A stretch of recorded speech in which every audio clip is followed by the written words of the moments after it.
Je crois que Maxence Écart est arrivé. Qui vient d'arriver parmi nous. Bonjour à tous et pardon de mon retard. Il est l'auteur d'un merveilleux livre sur les fondements philosophiques de la démocratie moderne. Alors, à la lumière de votre ouvrage, quelles sont vos réactions devant les résultats de l'élection présidentielle ?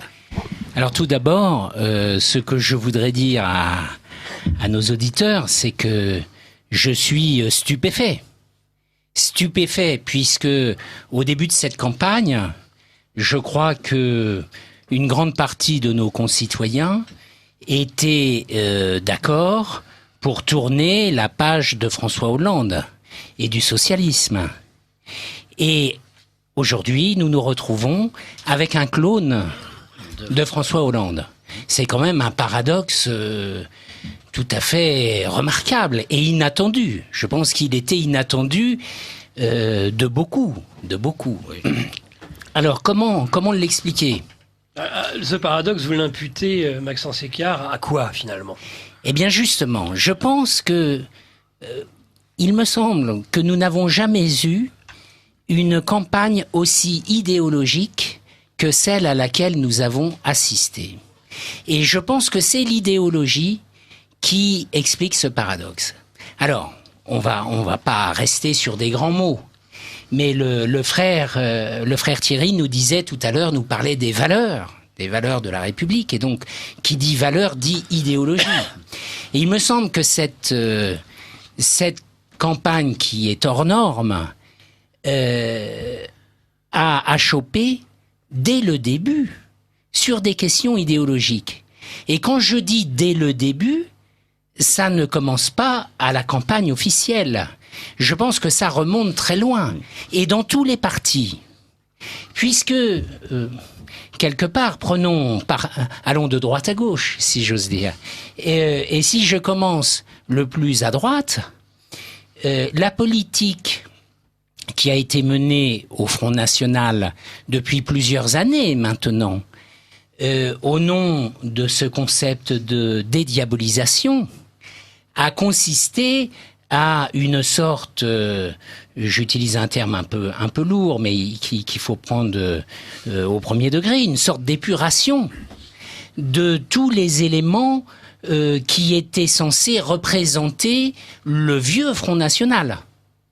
Tous ceux qui auraient été caractéristiques d'une idéologie qualifiée d'extrême et qui aurait été susceptible d'effrayer le reste de l'électorat.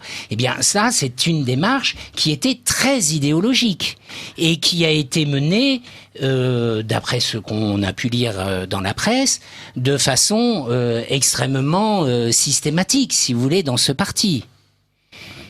Et si l'on prend les Républicains ensuite, la primaire des Républicains, là encore, énorme surprise. Pourquoi une surprise ? Puisque personne n'attendait François Fillon. Et pourquoi a-t-on eu François Fillon ? Qui a élu François Fillon à la primaire ? Eh bien, ce sont des mouvements, c'est Sens commun, avec en filigrane la Manif pour tous. Et ces mouvements, que voulaient-ils ? Ils voulaient un porte-drapeau qui défendrait un certain nombre de valeurs, pour reprendre le terme du frère Thierry, jugées traditionnelles dans la conception de l'organisation familiale, de la famille, de ce genre de choses. Vous voyez, bon, là encore, démarche idéologique. Et ça a été vraiment le fer de lance de cette primaire de la droite, me semble-t-il, a été commandé par des idées de fond. Si l'on passe à gauche, c'est exactement la même chose, puisque la candidature de Hamon, qui était elle aussi relativement inattendue dans le Parti socialiste, elle a été justifiée par le fait que l'on estimait, à tort ou à raison, mais sans doute à raison, que François Hollande n'avait pas respecté les grands poncifs de la pensée de gauche, et qu'il avait en quelque sorte un peu trahi son propre camp. Et si l'on va un peu plus loin encore à gauche, c'est encore une question d'idéologie. Le succès de Mélenchon, son émergence, qui a encore été très inattendue, eh bien, cette émergence est justifiée par l'attachement d'une partie importante du peuple de gauche, comme on dit, à des grands concepts issus en simplifié du trotskisme. Donc, on voit bien que la campagne, dès le début, dès les primaires, dès la pré-campagne en quelque sorte, a répondu à une logique vraiment idéologique. On se battait sur le fond. Alors évidemment, tout cela a été très pollué par les affaires, et donc on a eu toute une campagne très étonnante, inattendue, où on a voulu que ce débat de fond n'ait pas lieu. Et il n'a pas eu lieu. Puis ensuite, il y a eu le premier tour. Et à l'issue de ce premier tour, alors là, de multiples malentendus, de multiples contradictions, il y a eu une autre campagne idéologique, c'est-à-dire que François Fillon, le soir même de sa défaite, a embrassé Emmanuel Macron, a appelé à voter pour lui. Et même chose évidemment pour tous les seigneurs du Parti socialiste, alors qu'il avait été jugé lui-même comme un traître à son propre parti. Quant à Mélenchon, il a certes observé une certaine réserve, mais néanmoins, il a lancé plusieurs signaux d'ordre idéologique en disant qu'il fallait faire barrage. Barrage au nom de quoi ? Alors, au nom du fameux Front républicain, a-t-il existé, n'a-t-il pas existé ? Moi, j'ai quand même tendance à dire qu'il a existé. Et donc, dans l'entre-deux tours, on s'est trouvé face à quoi ? Bien, vous voyez, j'ai sous les yeux le Paris Match de l'entre-deux tours. Eh bien, dans le Paris Match de l'entre-deux tours, il y a des entretiens. Je ne fais pas de publicité pour cette revue, qu'on aime ou qu'on n'aime pas. Mais revue de référence, revue de référence de la pensée politique. Revue populaire. Nous sommes en démocratie. Eh bien, il y a un entretien d'Emmanuel Macron et puis un entretien de Marine Le Pen. Et que titre Paris Match ? Il dit 2 visions pour la France. Et là encore, on parle bien de vision. On parle d'idéologie. Et on a vu quelque chose d'extrêmement intéressant, il me semble, dans cet entre-deux tours, c'est que le débat idéologique s'est un peu transformé, ce qui est normal, puisque chacun des candidats a voulu rassembler, mais ils ont rassemblé sur vraiment des valeurs très distinctes, puisque, on l'a bien vu dans ce fameux débat entre les deux candidats, eh bien, Marine Le Pen a défendu les valeurs de la nation, de la patrie, du pays en quelque sorte. Et puis Emmanuel Macron a défendu les valeurs de la modernité en quelque sorte. Et il a essayé de promouvoir une France qui s'adapterait à la mondialisation. Alors,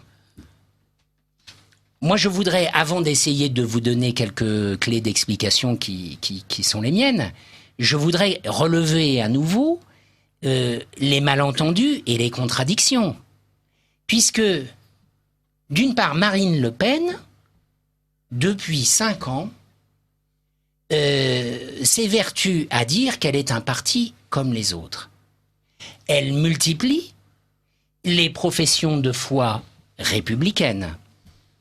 Elle fustige, elle ne manque pas une occasion de fustiger les vieux compagnons du Front National d'hier qui ont accompagné son propre père, qu'elle a tué plusieurs fois par ses mots, et tous ces vieux compagnons qui l'ont accompagné pour monter ce Front National dont elle a hérité. Eh bien, cette campagne tout à fait idéologique est un échec, puisqu'il faut bien le reconnaître, elle sort à 34% des voix, donc un score sans doute assez inférieur à ce qu'elle aurait pu espérer. Et où est l'échec ? Eh bien, il me semble elle n'a pas su séduire les électeurs de la droite traditionnelle, et notamment les électeurs de François Fillon, qui eux-mêmes en choisissant François Fillon à la primaire, avait espéré promouvoir des valeurs traditionnelles, des valeurs familiales, eh bien ces électeurs ne se sont reportés sur Marine Le Pen que marginalement. Un tiers. Vous voyez, un tiers, mais c'est très peu en réalité, puisque Emmanuel Macron pouvait faire figure d'épouvantail pour ces électeurs-là. Or, ils ne se sont pas reportés. Ils sont allés à la pêche, ils ont voté blanc, ils se sont abstenus. Donc, échec de la démarche idéologique de Marine Le Pen. Ces électeurs de sens commun, moi je les invite à faire un examen de conscience. Ils ont choisi un champion qui a prétendu les défendre, et au lendemain, au soir même de sa défaite, il les appelle à voter pour ceux qui ont la politique la plus éloignée de ce à quoi ils sont attachés. Là encore, échec idéologique patent.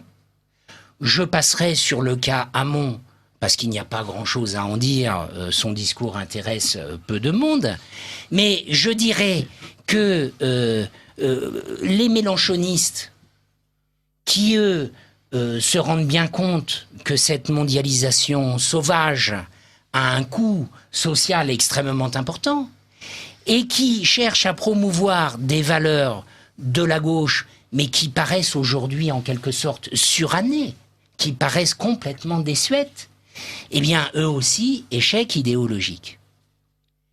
Et alors, arrive ce à quoi personne ne s'attendait, c'est que il y a une espèce de front républicain qui se met en place, au nom de l'épouvantail Le Pen, et tout le monde vote Macron, qui est quand même le candidat d'une mondialisation ouverte, des grandes puissances économiques et financières, et bon, lui, il appelle ça évidemment la modernité, et je crois en quelque sorte qu'il est le candidat de la modernité.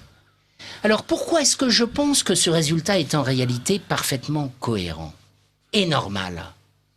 Car je le pense. On n'aura pas obligatoirement tous le même avis. point de vue. Non, mais nous sommes là pour débattre.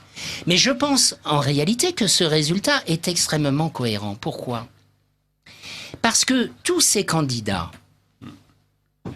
se sont référés avec évidemment des attaches idéologiques qui leur sont propres, mais tous se sont référés à un certain nombre de grandes valeurs qui sont celles que je décortique dans mon ouvrage sur les fondements philosophiques de la démocratie moderne, et qui sont les valeurs de la démocratie, de la modernité, de la République, de l'état de droit.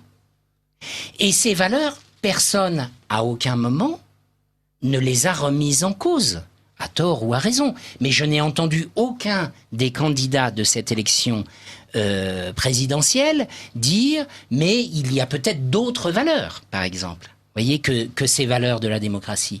Et le front républicain qui a été mené contre Marine Le Pen, sans doute à tort, la pauvre Marine Le Pen cherchant désespérément à prouver au monde qu'elle était une bonne démocrate, et moi je pense qu'elle en est sincèrement une, parce que je pense qu'elle n'a rien d'autre dans la tête que cela, je suis un peu sévère, mais le fait est qu'elle s'y est référée. La question est de savoir qui est le véritable candidat de ces valeurs républicaines et de ces valeurs démocratiques. Est-ce que c'est Emmanuel Macron ou est-ce que c'est Marine Le Pen ? Et je pense, pour ma part, que c'est bien Emmanuel Macron. Je pense qu'Emmanuel Macron incarne beaucoup mieux les valeurs de la République et de la démocratie que Marine Le Pen, même si Marine Le Pen y est attachée. Et je pense que cela s'est parfaitement vu dans le débat d'entre-deux tours.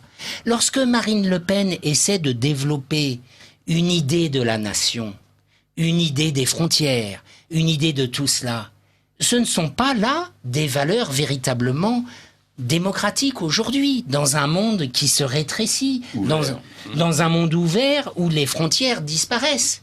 Et donc, elle est beaucoup moins crédible de dire « je vais reconstituer la France de l'entre-deux-guerres »,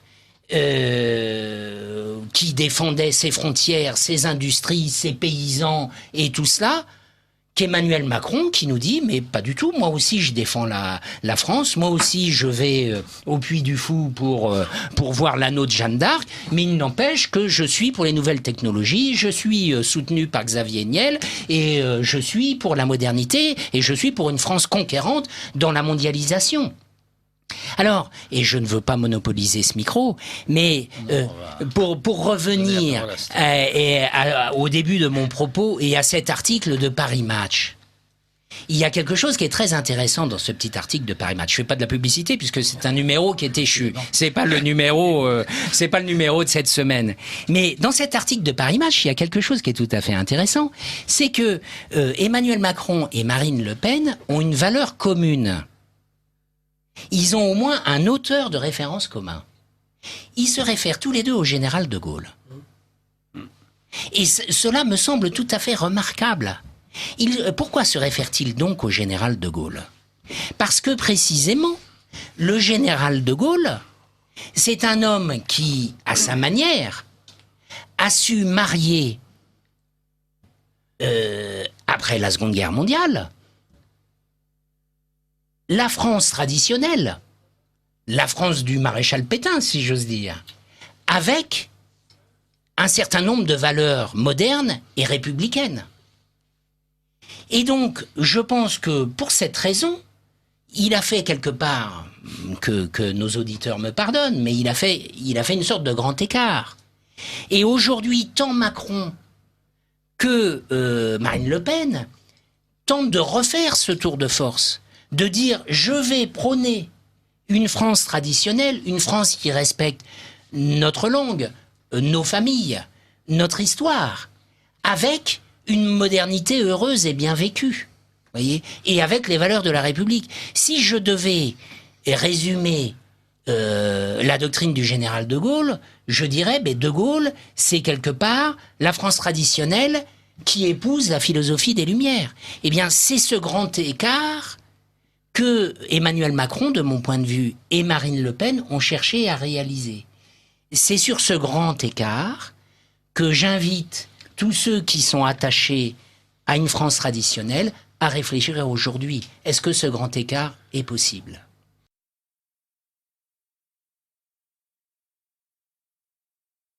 Alors, moi, je ne vous rejoins pas là-dessus. Moi, je pense qu'il incarne vraiment très bien les valeurs de la modernité et de la démocratie. Évidemment, les mots sont importants. Il faut savoir ce que l'on met dessous. Hein. Et on a évidemment parlé de toutes ces valeurs de la République. Vous avez souligné le rôle que pouvaient avoir les lobbies pour les défendre. Et je pense que tout cela est évidemment réel. La question, c'est que est-ce que Macron est un espèce d'attrape-tout ? Hein, les journalistes ont relevé certaines de ces expressions qui marquent cette volonté d'unifier à tout prix tous les points de vue. On dit souvent qu'il dit tout et son contraire. Voilà, il dit tout et son contraire. Mais je pense que c'est une approche qui est réelle, mais qui est, si je puis me permettre, incomplète. Parce que bien sûr qu'il dit tout et son contraire, mais il dit surtout des choses très profondes, et là, pas du tout le contraire. Vous voyez, lorsqu'il nous dit qu'il a entendu la colère des Français, bon, ça, c'est une réalité. Alors, c'est quelque chose qui peut s'adresser aux électeurs de droite, aux électeurs du Front National, aux électeurs de Mélenchon. Bon, quand il dit « je vais baisser les taxes d'habitation », donc en fait, il dénonce une espèce de surimposition dont pâtissent tous nos compatriotes. Bon, alors on peut dire que tout ça, c'est ce qu'on appelait autrefois de la démagogie. Il dit simplement des choses qui font plaisir à entendre, et bien il envoie à un moment un message plus à droite, à un moment un message plus à gauche. Je pense que c'est réel, c'est une réalité, mais c'est pas pour cela, à mon avis, qu'il est malhonnête dans ce discours. Je crois que lui, ce qu'il défend vraiment, qu'est-ce que c'est ? Mais il nous l'a dit également, ce qu'il défendait vraiment. Il a dit « je ne crois pas à la culture française ». Et que voulait-il dire en disant cela ? Il voulait dire la France est forcément un pays en mouvement, un pays, alors on appelle ça le progrès, mais un pays qui change, qui se transforme. Et vous parliez vous parliez des institutions maçonniques qui cultivent quelque part cette idéologie du progrès. Mais cette idéologie du progrès, c'est ce que j'ai essayé de montrer dans mon livre. Pardon de me citer, mais je suis là pour ça. Ce que j'essaie de démontrer dans mon livre, c'est que la démocratie n'est pas une question politique. C'est une question métaphysique. Qu'est-ce que ça veut dire? C'est un grand mot, métaphysique. Ça veut dire que ça correspond à une vision du monde. À quelle vision du monde? Mais précisément, une vision d'un monde qui change en permanence, qui est en évolution perpétuelle, en progrès perpétuel, et donc qui n'a pas de vérité éternelle, qui n'a pas d'institution éternelle, qui n'a pas un ordre éternel. On a parlé des questions sociétales, on a parlé de la conception de la famille. Vous avez souligné avec justesse que Emmanuel Macron porte une conception familiale tout à fait nouvelle, moderne. Il adopte bien sûr tout ce que l'on peut imaginer de plus progressiste sur les conceptions de la famille. Tout ce qu'un mouvement comme Sens commun... Ça s'appelle encore une famille d'après vous Mais si la famille est simplement un contrat prévu par le droit... Si la famille est une réalité naturelle... Vous êtes en train de vous faire l'avocat du diable, là. Hein, non, mais je crois qu'il faut... Moi, vous savez, ma petite valeur ajoutée, c'est d'aider les gens à réfléchir. Hein, et c'est le rôle du philosophe. Et le rôle du philosophe n'est pas de donner des solutions toutes faites, c'est simplement d'amener les gens à bien comprendre ce qu'ils disent eux-mêmes, ce à quoi ils sont eux-mêmes attachés.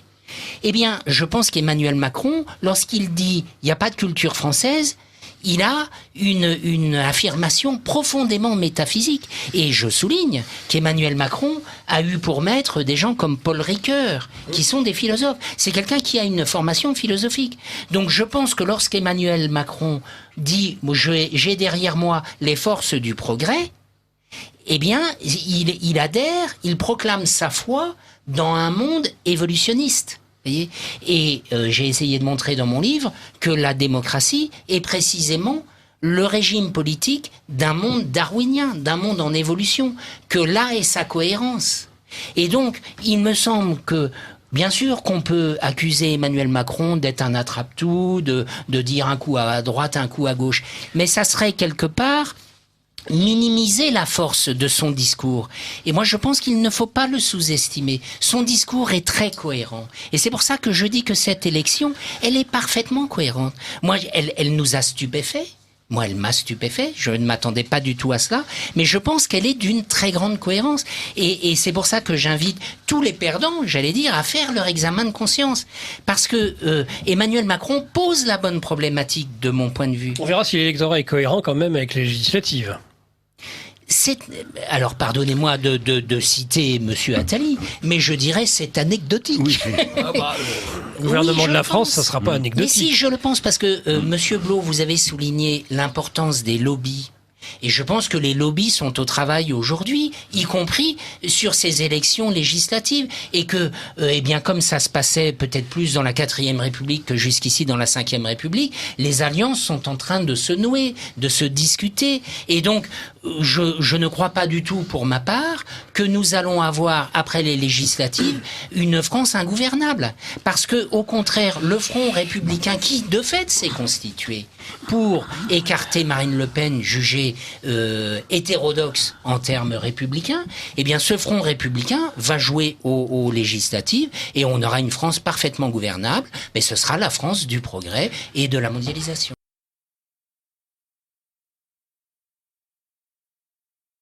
Ces questions idéologiques n'ont pas rebuté, dit cet auditeur, les catholiques, y compris pratiquants, qui dans leur grande majorité ont voté Macron.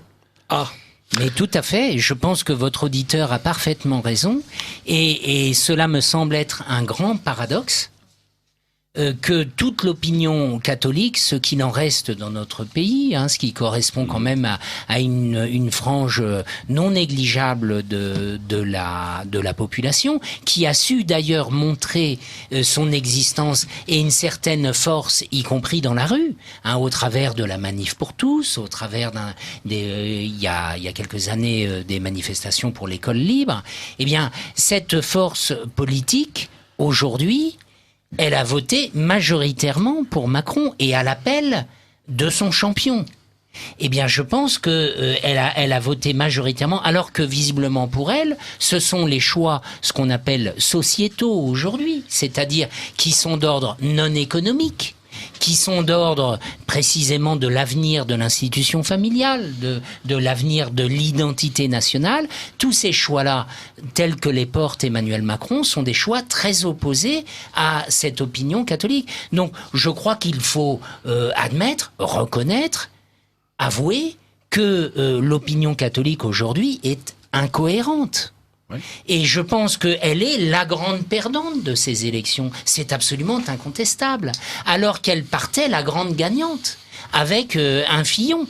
Or, aujourd'hui, elle est la grande gagnante, elle est tellement la grande perdante de cette élection, qu'aujourd'hui même où nous parlons, sa représentante en quelque sorte au Front National, Marion Maréchal Le Pen a annoncé qu'elle se retirait de la vie politique. Et Marine Le Pen n'a eu de cesse, il me semble, pendant toute cette campagne, de la morigéner et de, en quelque sorte, de la retirer des projecteurs. Et donc, oui, je crois qu'il faut que ceux qui ont encore quelque attache catholique dans ce pays s'interrogent sur leur représentation politique en se disant mais il y a quelque chose qui ne fonctionne pas. Bien sûr, et sans chercher à faire un parti confessionnel. Ah mais je n'appelle absolument pas à faire un parti confessionnel. J'appelle à l'examen de conscience.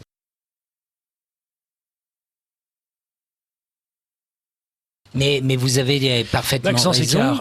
Et d'ailleurs, il est quand même tout à fait remarquable que les deux partis de droite, les deux grands partis de droite, ont en quelque sorte considéré tout ce qui pouvait avoir le nom catholique comme quantité négligeable.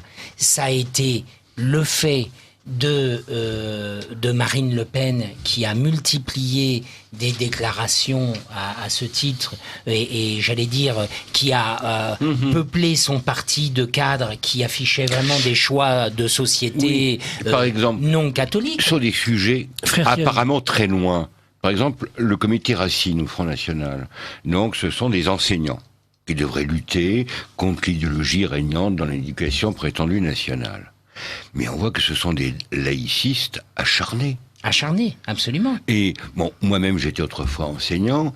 Le SNALC, à l'époque, tenait un autre discours. Et dans le parti Les Républicains, quand même, Alain Juppé a dit, mais si la ligne du parti c'est sens commun, je quitterai ce parti. Il a quand même osé dire cela, alors même que Sens commun avait été capable de réunir en quelques jours des dizaines de milliers de partisans au Trocadéro pour soutenir François Fillon qui était en difficulté. Donc on voit bien que l'électorat catholique, ne sait plus où donner de la tête, puisque il vote alternativement pour François Fillon et pour son ennemi juré Emmanuel Macron à quelques jours d'intervalle, et ensuite n'a plus aucun poids. Il n'est pas représenté, il n'a plus de poids. Je crois qu'il faut être lucide. La lucidité, c'est le premier pas du salut. Mais et donc, déjà, Peggy, ces catholiques doivent réfléchir à cela. Déjà, Peggy disait il y a longtemps que les catholiques en politique sont d'une bêtise insondable. Alors, hélas. Maxence Écart, je ne voudrais pas porter de jugement de valeur, mais je pense en tout cas que ce qui fait la valeur et la force des catholiques, c'est leur fidélité à eux-mêmes et au Christ. Et pour moi, la vraie question, c'est la question de savoir si ces institutions démocratiques sont compatibles avec le Christ. C'est donc la fameuse question de la démocratie chrétienne.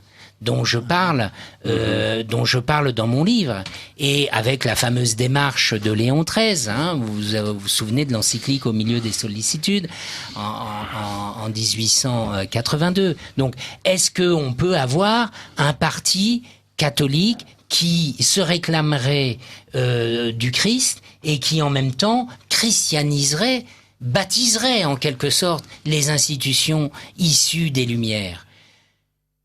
J'ai tenté de montrer dans mon livre que ces institutions sont fondées sur un concept qui est celui de la souveraineté populaire. La souveraineté populaire a été condamnée par tous les papes comme étant quelque chose de contraire à la parole de saint Paul qui dit que tout pouvoir vient de Dieu. Et si le pouvoir vient de Dieu, voilà. Thomas d'Aquin. Voilà. Et donc, alors, oui, non, mais qu'il y ait un accord, ce qu'il appelle un consensus, un pactum avec le peuple, ça c'est une chose. Mais ça n'est pas la souveraineté populaire. C'est extrêmement différent. C'est pas l'origine du pouvoir. Voyez, l'origine du pouvoir, pour les catholiques, n'est pas dans le peuple. Or, force est de constater que tous les partis de la démocratie chrétienne n'ont eu qu'un seul résultat, ça a été le recul, non pas de la démocratie, mais le recul du christianisme. Ça, je pense aussi que les chrétiens doivent faire cet examen de conscience lucide. Depuis un siècle qu'ils ont tenté de baptiser la République, de baptiser la démocratie, y sont-ils arrivés? Où en sont-ils aujourd'hui?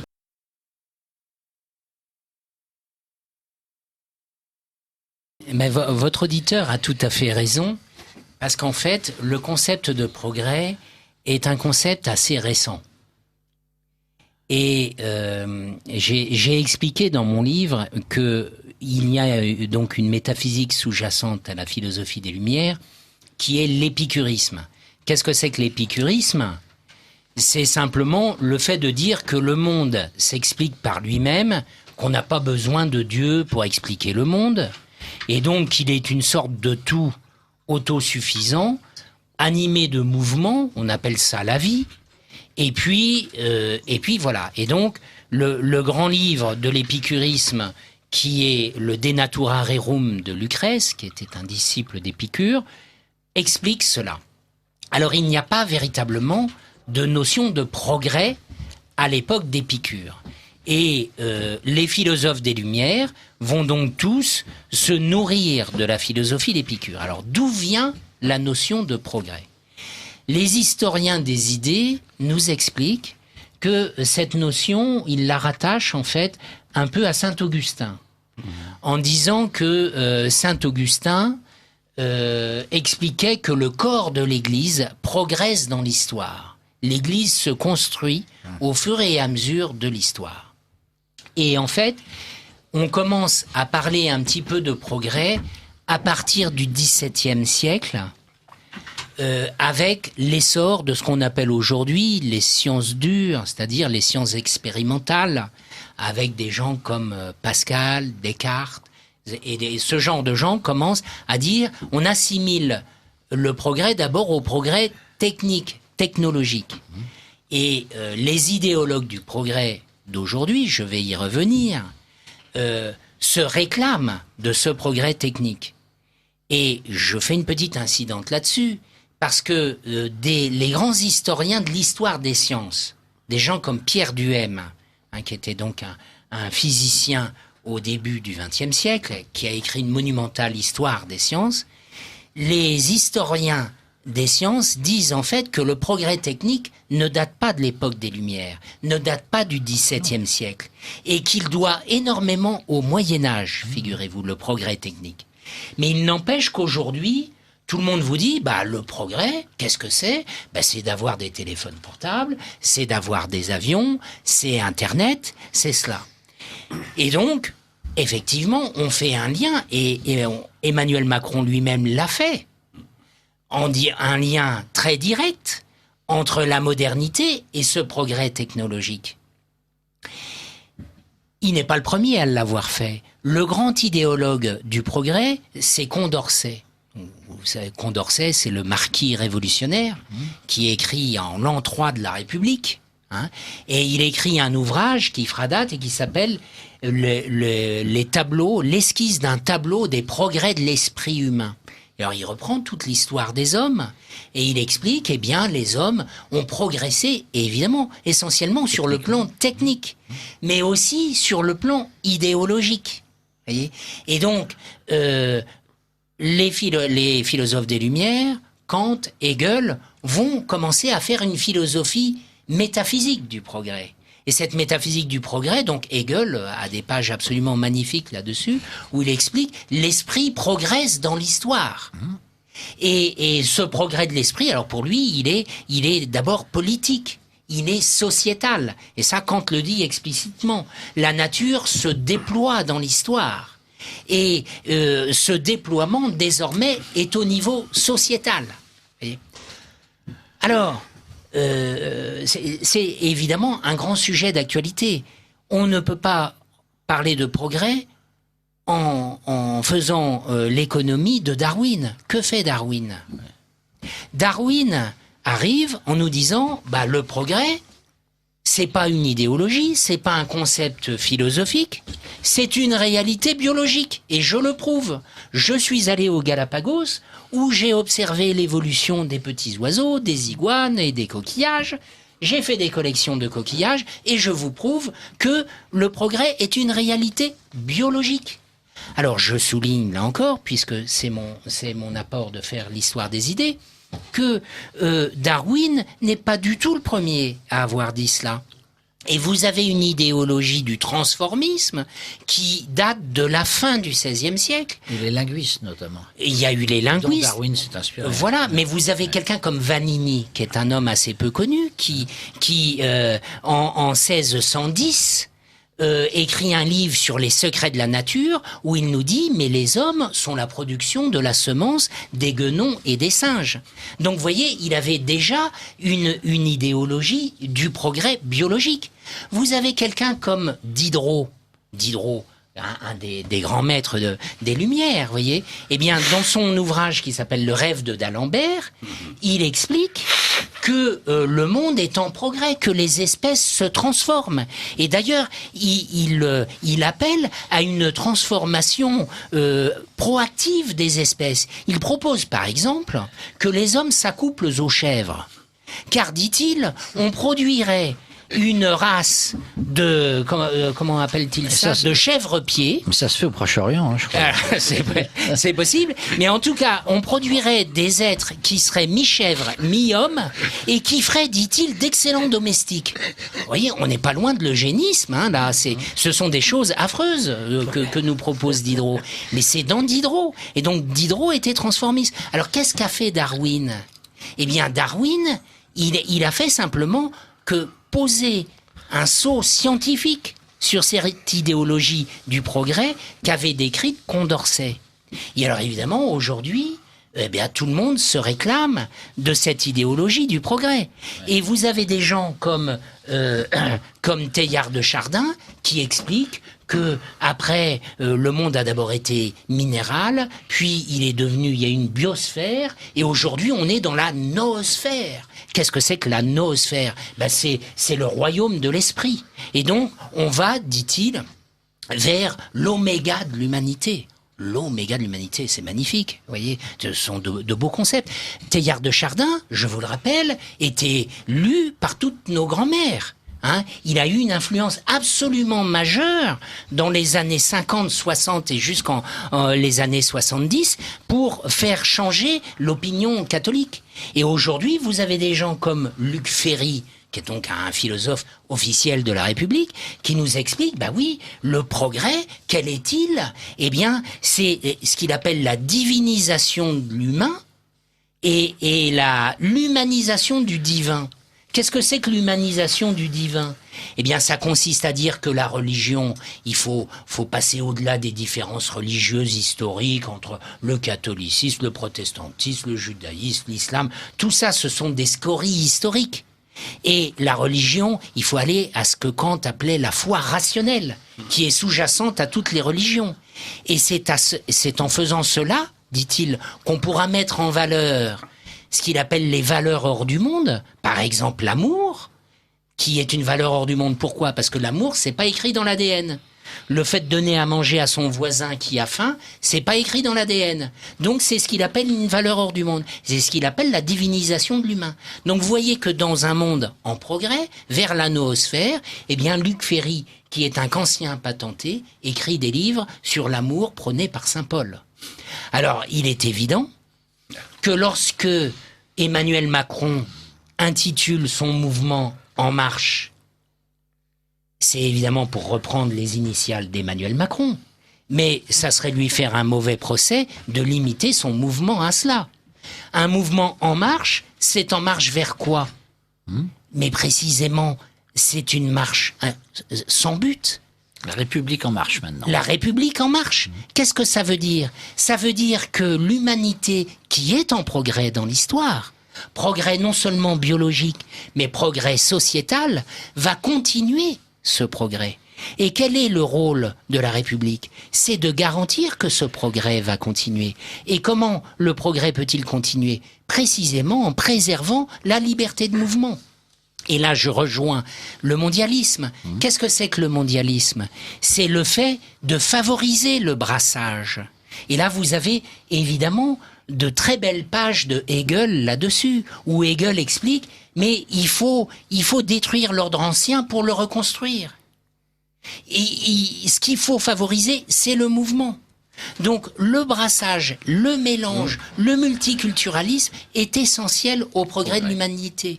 En marche, oui, en marche, mais vers quelque chose, non.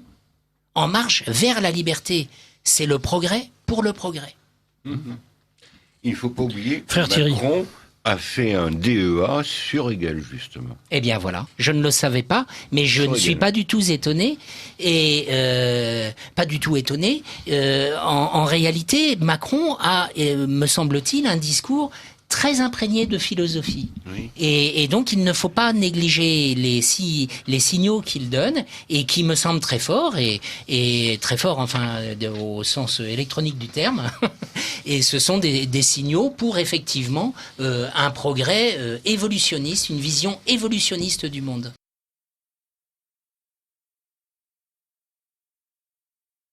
Alors, si je puis ajouter une petite chose à vos propos, d'abord en incidente, je voudrais réagir à un des commentaires de nos auditeurs qui dit « Ah là là, vous parlez de métaphysique et c'est pas les vrais problèmes. Les vrais problèmes, c'est les lobbies, c'est les intérêts économiques des grands groupes et ce genre de choses. » Et il est vrai que, comme l'a très bien souligné le frère Thierry, toutes ces approches se complètent en réalité. Et pour ma part, je suis philosophe. Je pense que si Yvan Blot m'a demandé de venir, c'est pour apporter cet éclairage philosophique, mais qui n'est évidemment pas en contradiction avec des approches sociologiques, économiques ou tout simplement d'analyse des forces en présence et qui vont dans la même chose.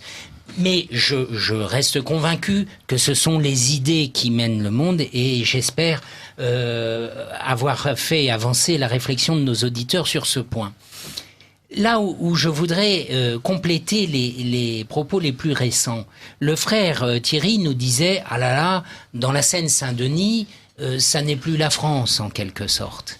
Et Yvan Blot, vous souligniez que l'électorat du Front National et peut-être en partie de celui de Mélenchon est un électorat souffrant.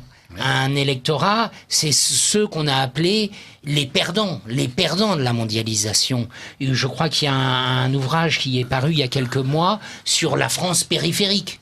Bon, voilà, c'est Guy, oui, c'est voilà, ceux qui n'ont pas de compte en banque ni à Londres, ni à Jersey, ni à Genève, et qui ont du mal à boucler leur fin de mois en réalité. Et ceux-là, eh bien, ils ne savent pas où ils vont.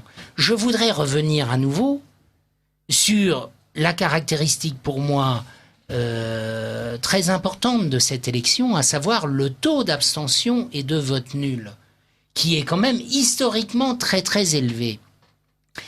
Et je pense que la situation ne va pas s'améliorer. Pourquoi ne va-t-elle pas s'améliorer ? Parce que, évidemment, Emmanuel Macron et l'élu du système. Et nous avons dit, on change les têtes pour que rien ne change. Donc, les choses vont continuer. Donc, la pression migratoire va s'accroître. Vous savez que l'Allemagne est un pays qui meurt. Ils n'ont plus d'enfants. Sur le plan démographique, il n'y a plus d'enfants. Je regardais les courbes de démographie allemande ces derniers jours. Et elles sont en baisse constante, sauf depuis 2-3 ans. Pourquoi ? Parce qu'on a fait rentrer 1 ou 2 ou 3 millions d'immigrés. Voyez ? Et donc, Emmanuel Macron a félicité Madame Merkel pour cela. Et c'est évidemment ce qui nous attend. C'est ce qui nous attend, puisqu'on sait bien, même si Emmanuel Macron décrète un moratoire sur ce qu'on appelle les questions sociétales, mais on sait bien que lorsqu'on a une famille, c'est de plus en plus difficile d'y arriver. Et toutes les grandes questions sociétales du quinquennat de Hollande ont été dirigées contre la famille, ne serait-ce qu'au travers des réformes fiscales, le quotient familial, les allocations familiales. Bon, et donc là encore, les familles traditionnelles sont les grandes perdantes de cette élection. Alors, donc, les choses vont s'aggraver. Je crois qu'il faut être lucide, il faut s'y attendre. Je suis désolé de ne pas pouvoir énoncer à ce micro un message plus optimiste, mais je crois qu'il faut être lucide, les choses vont s'aggraver. Que va-t-il se passer pour la démocratie ? Là encore, je me permets de renvoyer à mon livre. J'ai rajouté un nouveau chapitre à cette édition pour expliquer qu'il est dans l'ADN de la démocratie, dans l'ADN du progrès, de faire de plus en plus de mélanges, de plus en plus de brassages, mélange culturel, mélange des populations, mélange économique, mouvement. Il faut détruire pour reconstruire en permanence. C'est l'essence même du progrès. Quelle est la conséquence ? La conséquence, c'est qu'il est beaucoup plus difficile de faire un contrat social entre la Seine-Saint-Denis et Versailles, pour reprendre le commentaire de Monsieur Bartolone, bon, que autrefois entre les Alsaciens et les Auvergnats. Si vous voulez, il y a 50 ou 100 ans, lorsqu'ils étaient tous plus ou moins un peu chrétiens, plus ethniquement à peu près homogènes, et ils avaient le même mode de vie. Aujourd'hui, c'est quand même plus compliqué de mélanger des populations qui ont des religions différentes, qui ont un mode de vie différent, qui ont une culture différente. Alors Emmanuel Macron nous dit, en marche, la culture française est destinée à se transformer, à se renouveler. Sauf que, dans le concret, pour rebondir sur ce que vous disiez sur la police antiterroriste, qu'est-ce qu'il faut ? Il faut démultiplier les effectifs de police. C'est inévitable. Et il faut renforcer nos forces armées. Et ça, c'est dans l'ADN de la démocratie. Pourquoi ? Parce que la démocratie veut plus de mélange.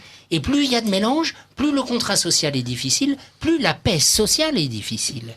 Et lorsque le frère Thierry, vous nous disiez, il faut transformer, ou c'est vous, Monsieur Blot, il faut transformer le préfet de la Seine-Saint-Denis en ambassadeur, ça prouve bien que là, il y a un problème de société. Est-ce que la démocratie est encore possible si l'état de droit, l'ordre républicain ne peut plus être appliqué sur une partie du territoire ? Donc on voit bien que malheureusement, nous sommes en marche vers un monde encore plus mélangé, encore plus difficile et surtout encore plus policier. Et le totalitarisme est, je regrette d'avoir à le dire, mais il est dans les gènes de la démocratie. Et je ne suis pas le premier à le dire, puisque c'est Tocqueville qui l'a dit. Dans son livre majeur sur la démocratie en Amérique, il termine son livre en disant « Oh là là !»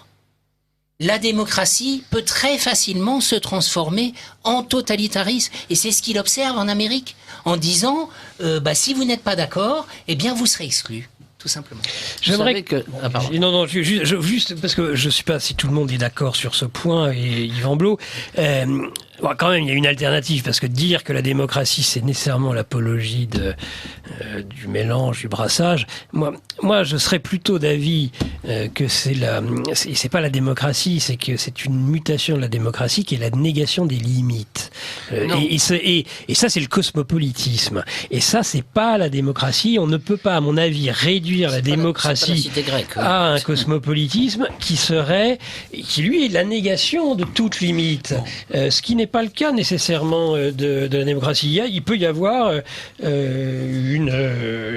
des synthèses entre des éléments contradictoires s'ils sont inscrits dans des limites et pas, ou dans des justes limites, comme dirait Vatican II. Dans des limites. Enfin bon, je dirais que là quand même il y a un clivage. Alors de quelle démocratie parle-t-on ? De quelle démocratie parle-t-on ? La démocratie athénienne ou la démocratie telle qu'on l'a connue depuis la Révolution française ?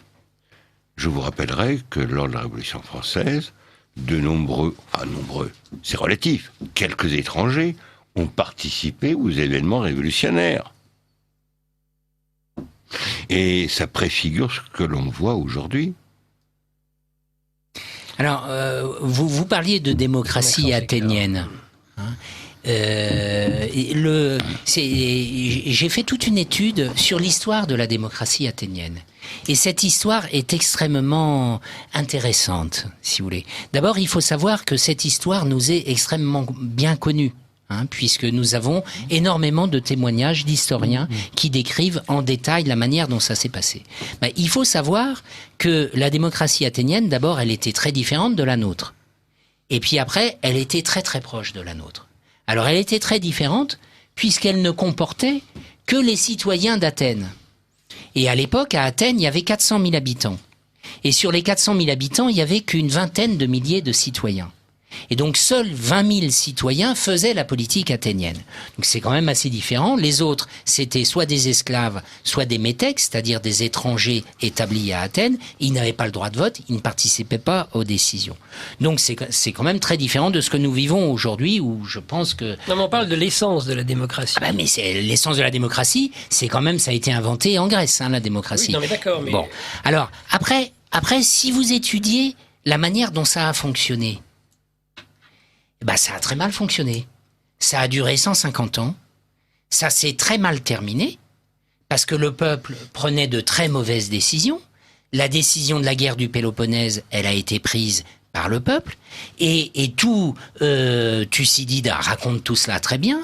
Il explique que à l'époque, le peuple était manipulé par Périclès, et il suivait tout ce que lui disait Périclès, et Périclès répondait à des logiques de rapport de force entre les grandes familles athéniennes qui se disputaient le pouvoir à l'époque. Ça a donc abouti à une guerre interne au monde grec, qui a abouti à la défaite d'Athènes, ensuite à la mort de Périclès, qui est mort de la peste lorsque les Athéniens ont été encerclés par les gens de Sparte. Et puis après, qu'est-ce qui s'est passé ? La démocratie athénienne a duré encore quelques décennies. Sauf que ce qui avait fait la force de la démocratie athénienne, ce sont des raisons géopolitiques. C'est ce qu'on a appelé l'hégémone, c'est ce que j'explique dans mon livre. C'est-à-dire qu'en fait, la démocratie athénienne prélevait tribut sur toutes les cités grecques. Et donc était très riche. C'est ce qui a permis à Périclès de reconstruire l'acropole. Après la guerre du Péloponnèse, il n'y a plus d'argent. Quand il n'y a plus d'argent, tout le monde cherche de façon frénétique de l'argent. Multiplication des affaires, c'est ce que nous explique Démosthène. Donc on tombe dans ce qu'on vit actuellement aujourd'hui, des procès dans tous les sens qui attaquaient tous les hommes politiques, une très grande corruption, et puis arrive Philippe de Macédoine et la démocratie athénienne est balayée. Et Platon, qui est le premier critique de la démocratie athénienne, que dit-il ? Il la compare à un manteau bigarré. Vous savez ce que c'est un manteau bigarré ? C'est dans son livre de la République. C'est un manteau qui est composé de tout un tas de pièces de couleurs différentes. Donc la notion de mélange, de brassage, elle est bien essentielle à la démocratie dès l'origine à Athènes. Et je vous renvoie au discours de Périclès qui est rapporté par Thucydide, où il explique « Notre cité est ouverte et accueille le monde entier. » Et nous... C'est fou. Yvan Blot. Il y avait un code de la nationalité qui était Bien tel. sûr qu'il Il y fallait avait le papa et la maman qui soient grecs et sinon vous n'étiez pas Mais citoyen. vous connaissez l'histoire. C'est Périclès qui a fait passer ce code. Exact. Où pour être citoyen, il fallait être de père et de mère athéniens. C'est ça, athénien. Sauf que il a rapidement changé de femme et il a pris la magnifique Aspasie, qui était donc une hétaïre et qui venait de Milet, qui n'était donc pas citoyenne. Et donc son jeune fils, a quand même eu la nationalité athénienne. Donc il a enfreint la loi qu'il avait lui-même instituée. Vous voulez réagir peut-être, Yvan Blot? Vous êtes un spécialiste Vous faites de nous les héritiers d'Athéna. Oui. Mais c'est pas du tout. Ma thèse n'est pas du tout incompatible avec ce qui vient d'être dit. Je crois que. Moi, je me réfère plutôt à Aristote, mais Aristote pense que le bon système est un système mixte. Donc, comme saint Thomas, d'ailleurs. Voilà, exactement. Avec une composante monarchique, si elle est toute seule, elle dérive à la dictature. Une composante aristocratique, si elle est toute seule, elle dérive à l'oligarchie. Et puis, si le peuple est tout seul, c'est pareil, on tombe dans la démagogie. Donc, il faut un mixage des trois.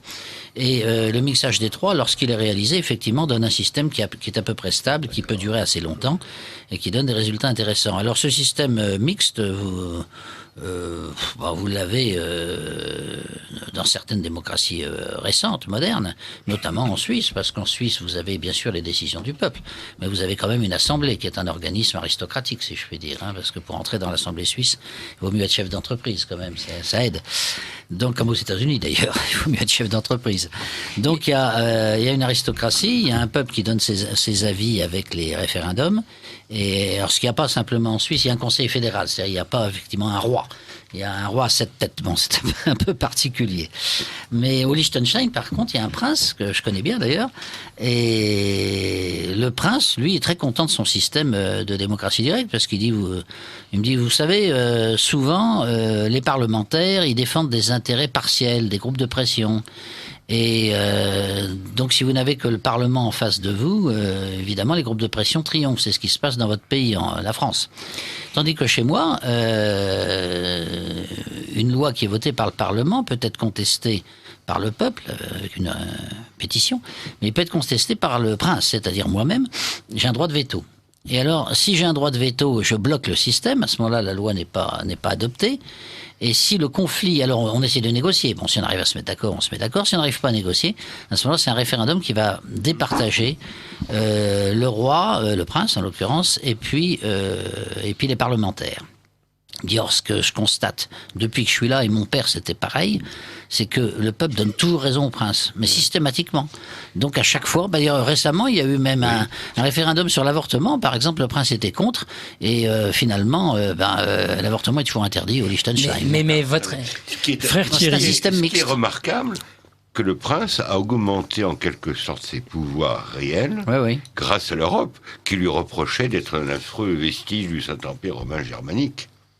Oui, il a eu pendant au moins un an des inspecteurs européens qui voulaient démontrer que le Liechtenstein était une dictature réactionnaire, et puis ils sont repartis parce qu'ils n'ont pas pu le prouver. Mais pour réagir à la fois à ce que vous disiez, Monsieur Stockler, et à ce que vient de dire Yvan Blot, vous dites, mais est-ce qu'il peut y avoir une bonne démocratie ? Est-ce que peut y avoir une démocratie qui fonctionnerait bien? Vous citiez l'exemple de la Suisse et éventuellement le Liechtenstein ou des choses comme ça. Système mixte, ou un système mixte. Je n'en disconviens évidemment absolument pas.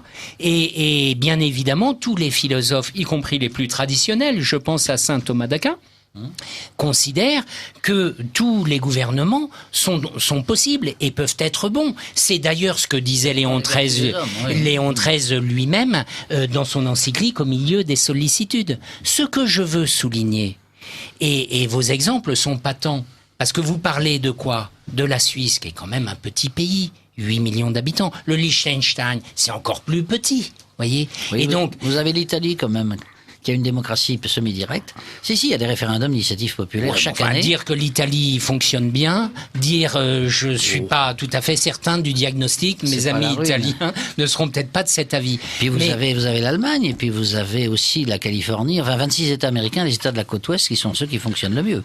fonctionne comme ça. Moi, ce que je souligne, si vous voulez, c'est que dans la démocratie d'aujourd'hui, la démocratie moderne, celle que défend Emmanuel Macron, ça n'est pas uniquement une question de prise de décision. Ça correspond à une vision du monde et une vision du monde en progrès. Et ça, on est dans l'idéologie, on est bien au-delà des débats sur le meilleur gouvernement que peuvent avoir eu Aristote ou saint Thomas d'Aquin. Et je dis que dans cette perspective métaphysique d'un monde en progrès, on parlait de Hegel, là, il faut toujours plus de brassage, là, il faut toujours plus de mouvement. Et dans cette perspective, cette démocratie-là, elle est obligée d'être totalitaire parce que le contrat social, au travers du temps, est de plus en plus difficile. C'était la seule chose que je voulais souligner. Il faut bien remarquer que la démocratie décrite par Aristote et Rousseau n'ont rien de commun, sauf le nom. Rien de commun. D'ailleurs, Rousseau n'était pas vraiment démocrate. Hein. Ah non, bien sûr que non. Maxence Écart. Par contre, du point de vue chrétien, il y a un point qu'on doit absolument récuser la démocratie moderne, c'est le positivisme juridique. Absolument. Ouais. Donc, c'est-à-dire, est-ce que le fondement du droit réside dans le peuple, dans la volonté soi-disant générale, ou tout ce que vous voulez, ou dans des... Là, on retombe dans des questions d'ordre métaphysique, dans des points non négociables. Absolument. Voilà, ça me paraît très important. Mais c'est la question de l'ordre de la nature. Maxence Écart. C'est la question de l'ordre de la nature, et moi j'ai observé que aucun des hommes politiques pendant cette campagne n'ont jamais évoqué l'existence de réalités naturelles. Or, je pense que c'est vraiment une erreur. C'est vraiment une erreur parce que c'est un concept extrêmement moderne, le concept d'ordre de la nature. Le mouvement écologique reconnaît un ordre dans la nature qui doit être préservé. Donc on reconnaît qu'il y a des choses qui existent que les hommes n'ont pas fabriquées, qui ne sont pas artificielles, et que ces choses doivent être préservées, qu'elles ont une logique qui leur est propre et qui doit être protégée. Ça pourrait être un autre sujet de débat. C'est un autre sujet de débat, mais je veux dire, l'écologie, c'est un concept maudit. L'écologie est devenue une religion de substitution. Exactement.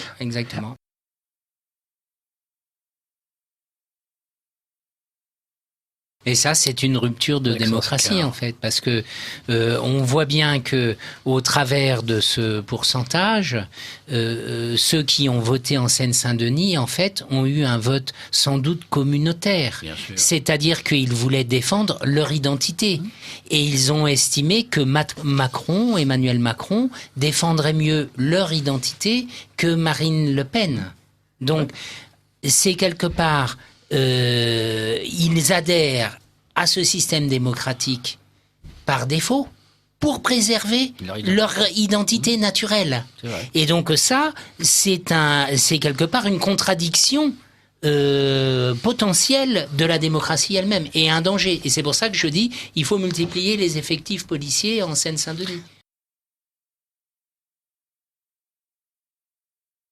La démocratie, au bout du chemin, voilà, la démocratie, c'est un peu l'image de Babel, si vous voulez. Hein.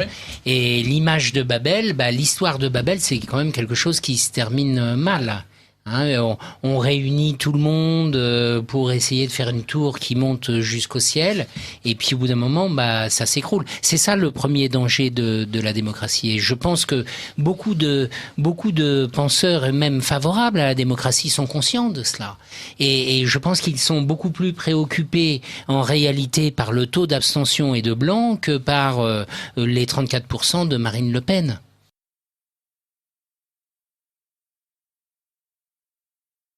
Et puis surtout, il me semble un peu rapide de dire que l'euro serait la source de toutes nos difficultés, de tous nos maux. Je pense que les problèmes de nos sociétés sont bien antérieurs à l'adoption de cette monnaie unique. Ce sont des problèmes précisément d'idées, des problèmes sociétaux, des problèmes démographiques, des problèmes de conviction, et là je pense que les réponses de Marine Le Pen ont été très courtes en réalité sur toutes ces questions-là. Et pour ma part, je pense que les réalités économiques suivent les réalités sociétales. Beaucoup plus qu'elle ne les précède. Oui, je crois aussi. Et on réduire les débats d'une élection présidentielle à des problématiques économiques est, à mon avis, réduire gravement les choses. Ça a d'ailleurs été le commentaire peu amène de Jean-Marie Le Pen sur le débat de sa fille. C'est assez navrant d'ailleurs de les voir se disputer comme ça en public, mais néanmoins il a dit des choses comme toujours avec une certaine pertinence. Il a dit elle n'a pas parlé des vrais problèmes, des vrais enjeux de notre société, en tout cas elle en a parlé insuffisamment. Et je pense que effectivement son adversaire Emmanuel Macron souhaitait l'amener sur le terrain économique, d'abord parce qu'il la sentait sans doute moins à l'aise pour y répondre, et ensuite parce qu'il savait que ce sont des questions complexes et où on peut aisément se perdre, comme vous le disiez, et ce ne sont pas les problèmes véritables. Ce qui est curieux d'ailleurs, c'est que le Front National est le seul parti dit populiste, identitaire, nationaliste, comme vous voudrez, qui a un programme économique de type étatiste. Parce que c'est pas le cas ailleurs, hein. Si vous prenez la Ligue du Nord en Italie, si vous prenez l'Alternative für Deutschland en Allemagne, dans tous les autres, ou les Geert Wilders en Hollande, ce sont des gens qui insistent beaucoup sur l'immigration, le problème de l'immigration, le problème de l'insécurité. Et en matière économique, ils sont plutôt, entre guillemets, libéraux, quoi. Enfin, ils sont pour l'économie de marché, ils sont pas pour que l'État contrôle tout.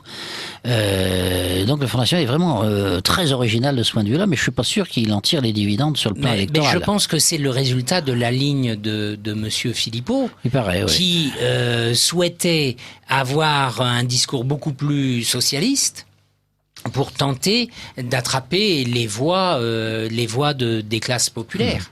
Et donc, il était amené à promettre des redistributions massives.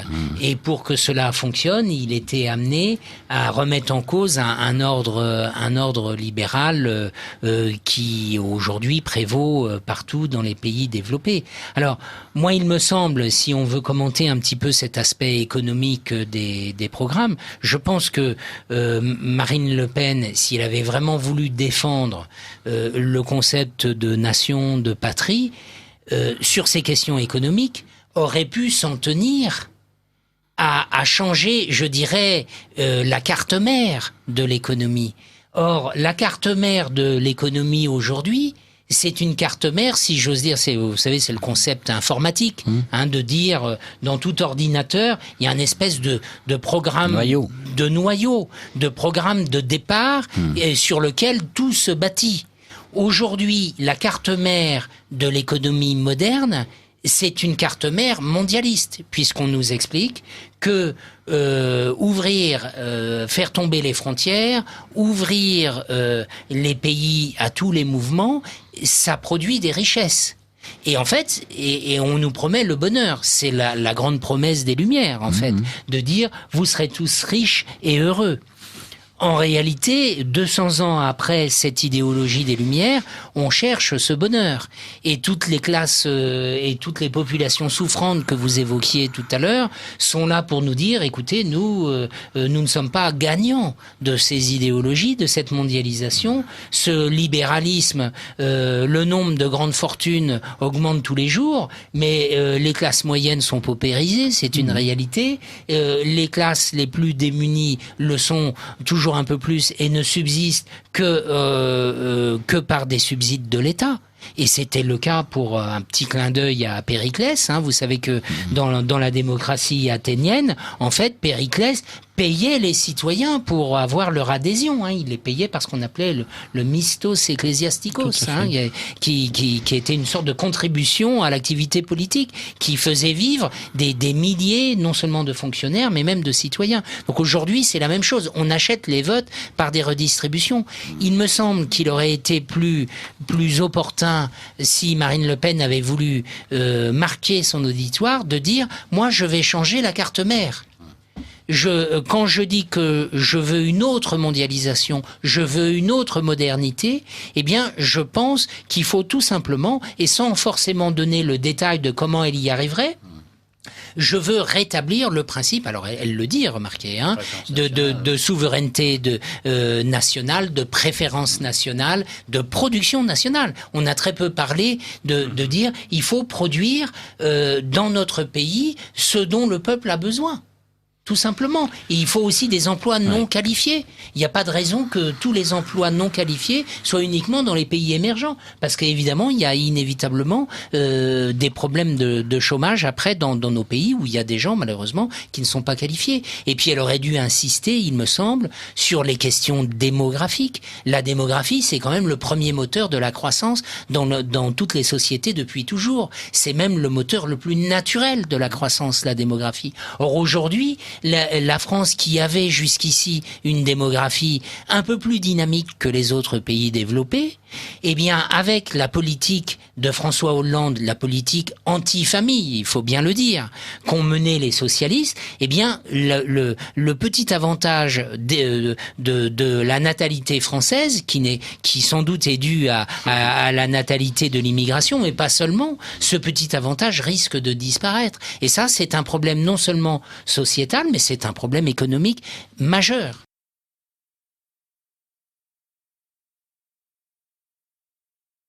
Enfin, c'est très intéressant. L'histoire de la démocratie athénienne est tout à fait intéressante et instructive sur ce que nous vivons. Et dans mon livre, je souligne les différences avec la démocratie contemporaine, mais également les ressemblances. Qui sont tout à fait majeures. Y compris d'ailleurs sur cet aspect, ce qu'on a appelé la crématistique. Parce que là, nous parlions un petit peu d'économie et c'est quand même une des grandes caractéristiques de nos démocraties contemporaines de ne parler que d'argent.